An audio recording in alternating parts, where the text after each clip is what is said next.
Hello friends, आज मैं आप सभी के लिए तेनालीराम की बहुत ही मज़ेदार कहानी लेके आई हूँ जिसका नाम है कि राजगुरु की चाल।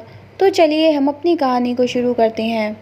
तेनालीराम से चिढ़ने वाले कुछ ब्राह्मण एक दिन राजगुरु के पास पहुँचे, क्योंकि वे सभी अच्छी तरह जानते थे कि राजगुरु तेनालीराम का पक्का विरोधी है और तेनाली से बदला लेने में वो उनकी मदद ज़रूर करेंगे। राजगुरु और ब्राह्मणों ने मिलकर सोचा कि क्यों न तेनालीराम को अपना शिष्य बनाने का बहाना किया जाए। शिष्य बनाने के लिए नियमानुसार तेनालीराम के शरीर को दागा जाएगा और इस प्रकार हमारा बदला भी पूरा हो जाएगा। फिर राजगुरु उसे निम्न कोटि का ब्राह्मण बताकर अपना शिष्य बनाने से इनकार कर देंगे। अगले ही दिन राजगुरु ने तेनालीराम को अपना शिष्य बनाने की बात बताने के लिए उसे अपने घर पर बुलवाया।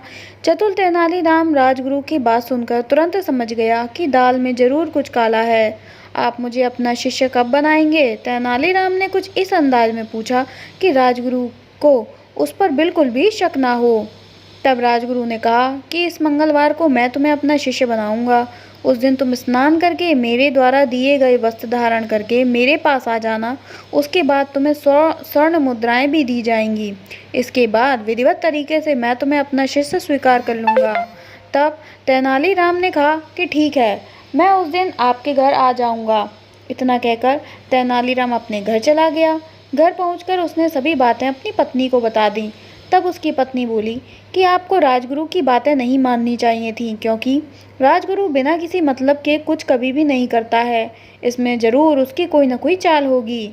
तब तेनालीराम ने कहा कि राजगुरु को तो मैं देख लूँगा, अगर वो शेर है तो मैं सवा शेर हूँ। अच्छा, तो फिर आप क्या करेंगे? ऐसा पत्नी ने पूछा। तब तेनालीराम ने कहा कि कुछ दिन पहले कुछ ब्राह्मण राजगुरु के यहाँ सभा करने गए थे, जिनमें से सोमदत्त नाम के ब्राह्मण को मैं अच्छी तरह जानता हूँ।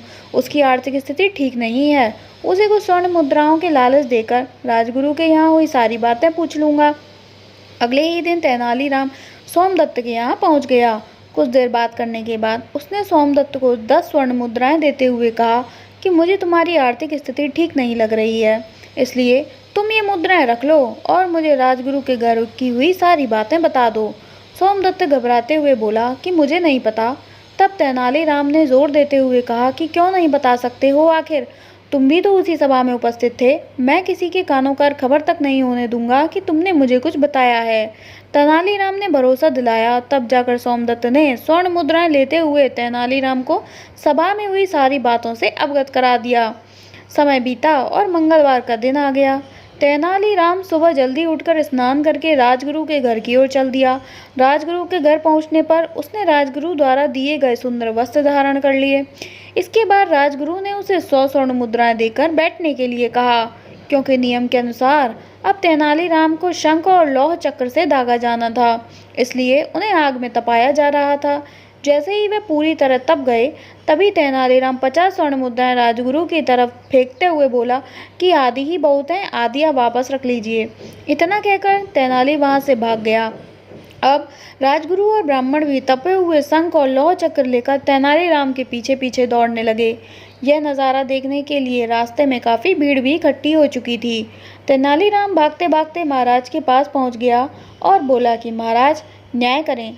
दरअसल मुझे राजगुरु का शिष्य बनाया जा रहा था कि मुझे अचानक याद आ गया कि मैं उनका शिष्य नहीं बन सकता, क्योंकि मैं तो निम्न कोटि का ब्राह्मण हूँ। वैदिकी ब्राह्मण ही राजगुरु का शिष्य बन सकता है। इसलिए आदि विधि होने के कारण मैंने 50 स्वर्ण मुद्राएं रख ली हैं और 50 स्वर्ण मुद्राएं राजगुरु को वापस दे दी। फिर भी मुझे दगवाने के लिए मेरे पीछे आ रहे हैं। अब राजगुरु और सभी ब्राह्मण भी वहां आ पहुंचे। तब महाराज के पूछने पर राजगुरु को स्वीकार करना पड़ा कि तेनालीराम उनका शिष्य नहीं बन सकता है। राजगुरु ने असली बात छिपाते हुए महाराज से क्षमा मांगते हुए बोले कि मैं ये भूल गया था कि तेनालीराम निम्न कोटि का ब्राह्मण है। तभी महाराज बोले कि तेनालीराम की ईमानदारी के लिए तो उसे इनाम मिलना चाहिए। इतना कहते ही महाराज ने तेनालीराम को 1000 स्वर्ण मुद्राएं इनाम के तौर पर दे दी और बेचारे राजगुरु और ब्राह्मणों की बदला लेने वाली योजना तो धरी की धरी ही रह गई। तो दोस्तों, हमारी ये कहानी यहीं ख़त्म होती है।